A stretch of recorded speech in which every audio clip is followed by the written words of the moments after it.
Hello, dear viewer. You caught me at a good time. I'm playing one of my favorite games, From Software's 2015 classic, Bloodborne. And do you know my favorite part about Bloodborne? There's a lot, from the level design to the combat to the trick weapons. But most of all, I love how the game looks and feels. Yes, the atmosphere, the vibe, the things that make Bloodborne unique to this day. But what exactly are these? Informed viewers will be quick to jump to Victorian or Gothic horror, with some Lovecraft mix in there as the secret ingredient. And those viewers will be right, but what exactly is Gothic horror, and what parts of Bloodborne classify as such? That is the purpose of today's video, ladies and gentlemen. The annual October playthrough of Bloodborne has led me down a path of researching what exactly Gothic means, and if Bloodborne can be truly classified as such. So join me as we gain insight and reach the cosmos for the pale blood. To begin with, what exactly is Goth or Gothic? The Goths were Germanic people who were considered barbarians because they didn't talk or look like the Romans. There's a lot more history there, but that doesn't pertain to us. The term Gothic was coined in the Renaissance, probably, by the architects who used it as a derogative term towards architecture and other art that was made before the Renaissance. Centuries later, the term Gothic would remain, but would be accompanied with an academic term, Romanesque, which also describes architecture before the Renaissance. Obviously, these architectural periods have their time frames and don't describe all medieval architecture. The Romanesque period was about 11th century AD, whilst the Gothic was a little later, around 12th century AD. They both ended once the Renaissance started. As much as I would like to delve into the differences and nuances between Romanesque and Gothic, that isn't what this video is about. So just know this. If you were to look at Romanesque and Gothic, you would notice that Romanesque architecture is the building style that is cold and dark because the walls and barrel vaults were so heavy they couldn't mount windows into the walls, creating this dark and oppressive feeling. Gothic is the opposite. They discovered that by using buttresses, they could keep the walls from falling down, make more ornate vaults in the ceiling, and have tons of window letting light pour in. Ironically, Gothic architecture was all about creating this heavenly feeling using light, which runs counter to the way we think of Gothic today, and more importantly, in Bloodborne. So why is it that we think of Gothic as something that pertains to death, the supernatural, moonlight, etc.? It may be due to the literary movement that began in the mid to late 18th century. Now, another tangent before we begin, a tangent within a tangent. The only academic use of the word Gothic is in architecture. There may be a case to be made that Gothic is also used academically to describe literary works such as Bram Stoker's Dracula or Mary Shelley's Frankenstein, but I would argue that the word Gothic is more of a noun to describe stories rather than an entire genre. I say this because the stories you see within the so-called Gothic genre are vastly different, from romances to straight terror novels. The pendulum swings much more in literature than with what you would see in architecture, which has distinct features that make it Gothic. Even though the cathedrals of the Gothic period were all styled differently, they almost all use the basilica floor plan and have stained glass windows with a focus on the vertical in their building. For things such as literature, music, and art, the word Gothic really is being used to describe the overall tone of the work or to discuss the subject matter within that piece of art. I bring this up because Gothic art as we know it and Gothic music is situated within periods of their respective mediums that are not known as Gothic. For art, the period you would most likely see a piece of Gothic art is in the Romanticism period, where logic was cast aside for more provocative pieces. And in the case of music, classical music from the period in which Gothic literature was coming out and the Romanticism movement was raging is just known as the classical period. This is important to our overall understanding of Bloodborne, because to accurately understand what it is trying to do, we must first understand that Gothic is not something that is concrete, but rather a word to describe a feeling, a mood, or something that left you in terror. Now that we have a basic understanding of what Gothic really means, an architectural period that has morphed into the word describing media that has certain specific tonal aspects, what can we do with this information regarding Bloodborne? What makes Bloodborne look and feel unique to this day? First and foremost, the talented people at From Software and Japan Studios who actually made the game, but I would say that the way that the game looks, the music, and the story are a close second. Let's look at the visuals first. There are 3 distinct variations of Bloodborne's visual style. The first being the normal Yharnam cityscape, as normal as a crazed town with men turning into beasts can be. This is notably Gothic revival, if we consider that Yharnam is in fact based in Victorian London and not France, because the Gothic revival movement in architecture was centered in England. You have the tall buildings with lots of windows, the typical pointed towers, and the overall focus on verticality. If you examine this from the gameplay side of things, the player has to descend into Old Yharnam before they ascend and can confront Vicar Emilia in the Grand Cathedral that is upwards from the Cathedral Ward's Hunter's Lamp. The second variation will be more natural, biological side of Yharnam. Hemwick Charnel Lane, the Forbidden Forest, and to some extent the fishing hamlet in the old Hunters DLC. This style is used more sparingly, but can be related to the many Gothic paintings that incorporate a spooky forest or a lake. A more obscure observation would be the sublime in Gothic literature, that having to do with humanity's relationship with nature, but that's something I'm not even sure about. Finally, the third style is when Bloodborne unleashes the nightmare onto you. This is definitely more absurdist and surrealist than Gothic, because most notably, the headstone that transports you to the nightmare frontier is cracked open, exposing an amalgamation of flesh within it. The nightmare variation of the world plays a greater significance in the story. The only time it's used by itself, without the combination of the style, is within the nightmare frontier. And that is where the next variations can be found, dear viewer.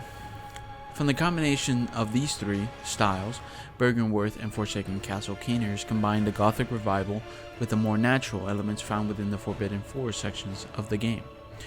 Byrgenwerth obviously has the fly and the centipede creatures, but also has a spectacular vista with the moon looming over the lake.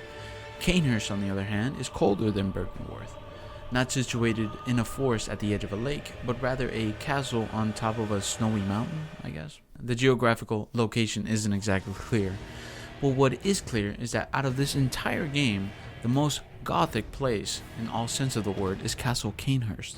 The structure of the building is definitely more horizontal than vertical, and it isn't a cathedral, so it's more Romanesque than Gothic. But the Gothic revival focused on locations outside of town, estates and manors. The plethora of towers in Cainhurst support the idea that it is in fact a Gothic revival. But most importantly, the main setting for Gothic literature was in these isolated castles and manors. Most notably, Dracula's castle. It's out in the middle of nowhere, where the ghost carriage leaves you at the castle gates. You turn around only to see the horses dead and the bridge collapsed. You're stuck there. Up until you find the lamp, of course. But that is the main characteristic of Gothic novels. Being isolated, feeling trapped, going in circles, that sort of stuff. Claustrophobia is also a big part, but I would give that to the Cathedral Ward with its tight corridors being obscured with smoke coming from the manholes.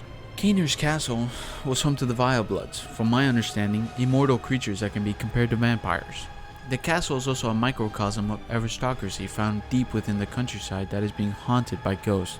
Cainhurst is my pick for most Gothic place in Bloodborne for all that's worth.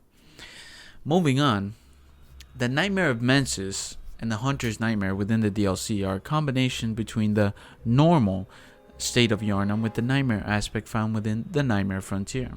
In Mensis, for example, the sky is bright but cloudy, as if it was almost in a purgatory between day and night. The entrance of Murgle's loft is filled with spiders and disfigured beastmen you found within the Nightmare Frontier.